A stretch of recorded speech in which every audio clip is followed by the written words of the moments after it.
There was a book, George Friedman, the geopolitical analyst. He wrote a book in the early 2000s called The Next 100 Years, where he tried to sort of forecast what the world might look like in the year 2100. He began by talking about what the world looked like in the year 1900, and then he goes sort of decade by decade, how radically everything changed between, say, 1900 and 1930, or 1930 to 1950, and so on. And it's truly astonishing how many drastic paradigm shifts took place. Empires fell, empires rose, world wars, on and on. Really breathtaking global shifts. When you look at history that way, it's hard to wrap your head around how many changes can actually take place in a relatively short amount of time. Basically, within one person's lifetime, everything can change. In 1900, like he says in his book, London was the center of the world. There was no communism, no Soviet Union. There was the Ottoman Empire, the Austro-Hungarian Empire, and so on. The Americans mostly stayed on their side of the Atlantic. And it seemed like this is how things would just be, indefinitely. But just a short 40 years or so later, everything changed. England was demolished in the World War. The Ottomans were gone. The Soviets emerged. Germany took over France, on and on. Really radical, unthinkable changes. Then if you go ahead a few more decades to the 1980s, again, it seems like a completely different world. And then on forward to the 2000s, it's remarkable. Everything changed. And when you think about that, when you think about how many huge paradigmatic pendulum swings there have been that have taken place and that do take place in just a matter of decades, it makes certain continuities even more astonishing. When you're able to maintain a constant amidst the radical changes that sweep over every other element of international relations, global power relationships, international relations, and so on, when you're able to actually keep something unchanged, it lets you know just how important, how paramount it is that this particular status quo remains intact, how important it is to those who are keeping it intact. And I'm talking now about the West's relationship with Africa, because the West's economic relationship with Africa has not fundamentally changed in over 800 years. This is absolutely stunning. If the drastic and rapid changes that can occur and have occurred within the West over just 1 or 2 decades, if that's breathtaking, well, what about the fact that nothing has changed between the West and Africa in basically a millennium? I mean, the relationship was ruthlessly extractive 800 years ago, and it's ruthlessly extractive now. And you can't help but recognize that keeping things this way simply must not only be important to the West, but literally it must be the most important thing to the West. It's so important to them that they have always maintained this status quo no matter what else changes in the world. Wallahi, they're dedicated to the subjugation and the exploitation of Africa more than they're dedicated to anything else. Everything else is allowed to change except for this. This must never change. And it's not difficult to see why. I mean, it's the subjugation and the exploitation of Africa that has enabled the West to impersonate a superior civilization. It's like a con man, a drifter who tries to convince people that he's some sort of an aristocrat or a monarch or something. Well, he needs to have some kind of a display of a monarch's wealth in order to be convincing. And that's been the whole basis for what the West claims about itself being superior. The whole basis has always been that they're materially successful. So, okay, today you have iPhones and technology, you have a high standard of living and so forth. So that means that you must be better. You must be more intelligent. You must be more evolved. You must be more civilized, more advanced than the rest of us. I mean, look how nice their places are. See how much better their stuff is. Well, this is all reliant upon the vicious pillage and plunder of Africa. Without this subjugation, without this exploitation of Africa, Europe and the West would be nothing but crude, emaciated serfs, barely producing enough to survive. Their wealth was primarily derived from theft and plunder, from piracy and slavery, from mass murder and crime. This is just a historical reality. Because of the subjugation of Africa, first through chattel slavery, the extraction of Africa's human resources, and now through the extraction of natural resources, the West has been able to maintain this artificial, unearned status as a so-called civilization, keeping Africa subject, subordinate, suppressed, and impoverished is an existential need for the West. It's the only way that they can keep up the pretense of their supremacy. Because again, the pretense of their supremacy has never been based upon any actual advancement, any actual sophistication, any actual moral or intellectual development. It has always been based on the violent accumulation of wealth and resources, upon brute power, deceit, and conniving. And Africa, the subjugation of Africa, is the most vital necessity for keeping this con going. I mean, right now, the trade relationship between the West and Africa is that something like 70% of exports to Africa from the West are manufactured goods, and imports from Africa are just the raw materials used to make those manufactured goods. So they're taking from Africa what is needed in order to produce goods that then Africa buys from the West, made with their own raw materials. And the West has done everything possible to try to impede Africa's ability to build its own manufacturing base so that they could potentially use their own raw materials, use their own raw minerals to produce their own goods. I mean, the whole process should be done in-house. It should all be done in Africa. That's what makes sense. You know, you have the materials, you have the minerals, you can make the products. That's how it should be.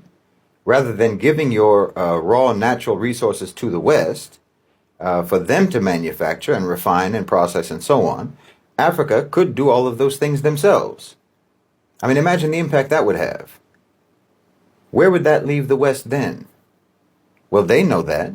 The West knows that. They're acutely aware of their actual total dependence upon Africa. If Africa manufactured, if they used their own resources, their own minerals, their own materials for their own industries, well, the entire economy of the West would collapse. And with the collapse of their economy, their whole so-called civilization would collapse. Africa is the foundation upon which they built their house. So they know this. And like I said, this is why no matter what else changes in the world, no matter how power dynamics shift in the world, the subjugation of Africa has been maintained for over 800 years. There's literally nothing more important to them than this. And this is why there are very powerful factions in the West that want to destroy BRICS, and why they fearmonger about Chinese investment in Africa, and why America specifically is engaged in non-stop interference, covert operations, regime change, regime infiltration projects all across the continent.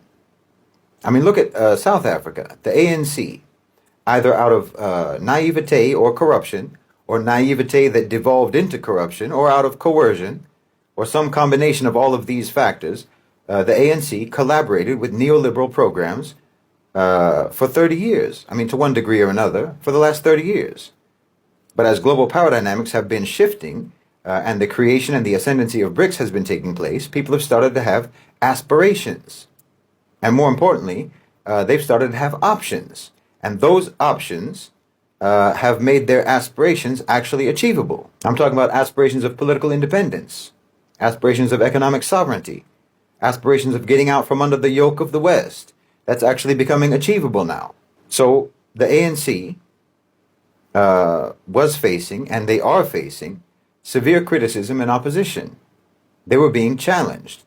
And they were being challenged by parties that do not accept neoliberalism, neoliberal colonialism, corporate colonization. And the U.S. knew that eventually they were going to lose power. Eventually the ANC was going to face the consequences of capitulation and collaboration, and they were going to be removed and replaced. And if the U.S. didn't do something, then the replacement for the ANC was not going to be an obedient client.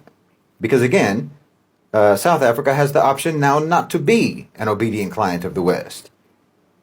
I mean, as long as there were no options, then it wasn't that risky for America. Even if the ANC lost popularity, no matter who replaced them, they would have no choice but to capitulate to neoliberalism because there was no options. But there are options now. So you have the United States then backing the so-called Democratic Alliance, the DA, which is an overtly neoliberal, Western-aligned, elitist political party of colonizer collaborators. So the unpopularity and the opposition to the ANC opened a space for the DA to move into the government in the last election. So now you have this so-called GNU, the Government of National Unity, which is nothing but a neoliberalism light and a neoliberalism hardcore. It's a coalition of one party that was aligned with the West, the ANC, aligned with the West out of coercion or naivete or corruption, but which could have potentially been influenced by anti-neoliberal populist sentiment if given a chance. Now, they've joined together with a party that is intensely committed to colonization, intensely committed to neoliberalism. I mean, they want to privatize everything. They want everything to be sold off to the private sector. They want to hollow out the government completely. And you need this radical neoliberal colonizer faction to be there, because as the new options have emerged, you've now had radical anti-neoliberal positions being advocated and becoming viable. I mean, you're actually having calls for the nationalization of industries rather than the privatization of state enterprises. Well, the West can't have that. So they need something like the DA, the Democratic Alliance, to move in to try to avert the threat of South Africa actually becoming politically independent and economically sovereign. You know, they call it the GNU, but the N shouldn't stand for national. It's the government of neoliberal unity. It's a coalition united against the people of South Africa, in my opinion, in service to the interests of the elite private sector of South Africa and to the global Western private sector. The DA is a racist, Zionist, anti-BRICS, pro-Western colonizer political party, funded at least in part by the National Endowment for Democracy in the United States, which is nothing but a wing of the CIA, whose sole mission is to advance American interests. So in South Africa, this was a regime infiltration project that was undertaken to actually avert regime change in South Africa. Organic regime change. Because look, you can nationalize the mining sector in South Africa. You can. You can nationalize the banking sector. You can nationalize the Reserve Bank. You can do all of these things and everyone knows it. It's not some kind of a mystery that these types of measures would be immensely empowering for South Africa. These aren't measures that we don't know whether they're useful and beneficial or not. Obviously they are, and tremendously so. And that's precisely why these types of policies, these types of measures have to be subverted. I mean, it's absolutely ludicrous for anyone in South Africa today to advocate neoliberal policies when we have in front of our eyes the catastrophic failure of those policies. I mean, nearly half the population is unemployed, over half the population among the youth. 75% of South Africans earn just the equivalent of $350 a month or less. In fact, roughly half of the population earn only $75 a month.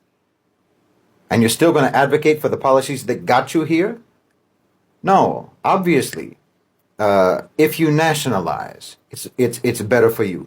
Obviously. I mean, empower the government with those abundant resources instead of letting foreign companies seize those profits and transfer them out of the country. I mean, if those revenues are going to the state, then the government will have the resources they need to better address the needs of the society. They can invest in SMEs, they can provide education, skills training, and so on, fund R&D. I mean, it's a no-brainer. But you're scared of what the West will do. They tell you that if you nationalize, then there will be massive capital flight, investors will run away, and so on. Well, think about that for a second. They're trying to scare you with consequences that they themselves will be imposing. They're warning you that if you do something that is in your country's best interest, they will punish you. This is very different from telling you that the policy in and of itself is actually bad. They're telling you that they will make it a bad policy because of what they will do to you if you implement it. You understand? These people are threatening you, and then you're supposed to trust their advice? The advice of these neoliberal predators? You're supposed to listen to them and trust their advice when they are blatantly telling you that they will punish you if you do something to try to make things better, to try to change things? I mean, they couldn't make it more obvious, their malice. They couldn't make their malice more obvious. They couldn't make it any more obvious how against your best interests they are. How much they put their own private interests above the interests of their country. They're openly identifying themselves to you as your enemy. Do you understand me? I mean, they're not saying that nationalization doesn't work. They're not saying that it isn't beneficial. They're saying that they will do everything in their power to make sure it doesn't work. They're saying that they will sabotage nationalization for their own sake, for the sake of their own profit interests. And still you let this type of people have a say in policy discourse? Well, that's humiliating. They hold you in contempt and they don't even hide it. I'm telling you, everyone knows what should be done in a country like South Africa, what kind of economic policies they should implement. And it's the same thing that many global South countries should do. Everyone knows the obvious economic benefits of these types of policies. And everyone knows that the only reason that you don't implement these policies is because parasitic, predatory, Western colonizing private sector powers will try to punish you if you do. I mean, for instance, the nationalization of key sectors in South Africa or in any other country, such as mining, such as energy and finance. This is essential to try to break the stranglehold of foreign capital on your country, and to ensure that the country's resources are actually used for the benefit of the people and for the benefit of the domestic economy. Land reform. The question of land reform in South Africa is critical. This is a critical issue. There should be a comprehensive land reform program in South Africa that prioritizes the redistribution of land to the historically disadvantaged. This is basic, and it's incredibly obvious. And once you've boosted the state's resources through nationalization, there should be a comprehensive social welfare system that provides for the basic needs of all citizens, including healthcare, education, and housing. This is, again, obvious. And finally, the government, of course, needs to pursue a policy of industrialization and job creation, a policy that prioritizes the development of the domestic economy. And like I said before, prioritizes the manufacturing of goods from their own raw materials, from their own raw minerals and their resources, rather than the export of those minerals to Western companies for them to use in their manufacturing. Honestly, none of this requires any particular brilliance to understand. These aren't radical policies, but they're only made to seem radical, and they're treated as radical because everyone is living in fear of private sector tyrants who completely control the discourse. So you're not allowed to talk about anything that isn't basically a policy genuflection to shareholders and to Western supremacy. But everyone knows that these are good policies that would help South Africa, and that the only reason anyone would think that they might not be good for South Africa is because they know that doing a policy that's good for South Africa would prompt a hostile, retaliatory response from the West. Well, like I said, that should show you what kind of a friend the West is. But look, South Africa, and all the countries in Africa, all the countries in the global South, in fact, they're in a position today to actually dictate the terms now. If Westerners want to pull out their capital, so say you nationalize, okay, if Westerners want to pull out their capital, they want to withdraw their investments, okay, go ahead. Dig around in your own lands for the minerals you need to make your stuff, and good luck to you. I mean, we have other investors anyway who can take your place. There's other companies that we can partner with. You're not the only ones. So the only question really is, how much are you interested in boosting the economies of China, the economy of Russia, the economy of the Gulf? How much do you want to see the BRICS countries surpass you economically? You know, BRICS already accounts for more of global GDP than the G7. So if you want to pull out your investments, you pull them out. Go ahead. You can only harm yourselves. No. South Africa and the Muslim world and all the global South countries, it's time for them to break away from this paradigm, break away from Western domination, and start implementing all of those policies that they know perfectly well will benefit them, whether America likes it or not. I mean, can you imagine if the Gulf countries didn't put their oil sector under government control?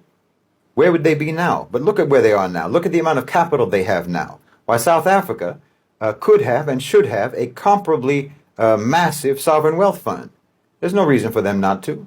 No, this millennium-long system of subjugation needs to come to an end. And it really doesn't matter if the road to liberation is a little bit rocky. I'd rather be traversing a rocky road than be buried under the rubble, which is where the West has kept Africa for centuries. This is the richest and most important continent on the planet. And the West stole your riches, and they stole your importance, and they've been an imposter on the throne for far too long. It doesn't make any sense to be afraid of someone whose power is actually dependent upon you. That's a psychological power, not an actual power. They have a psychological power over you. But every element of their real power is completely derived from you yourselves. It's like your hand is on the tap that the hose is attached to that they use to waterboard you. And all you have to do is turn it off.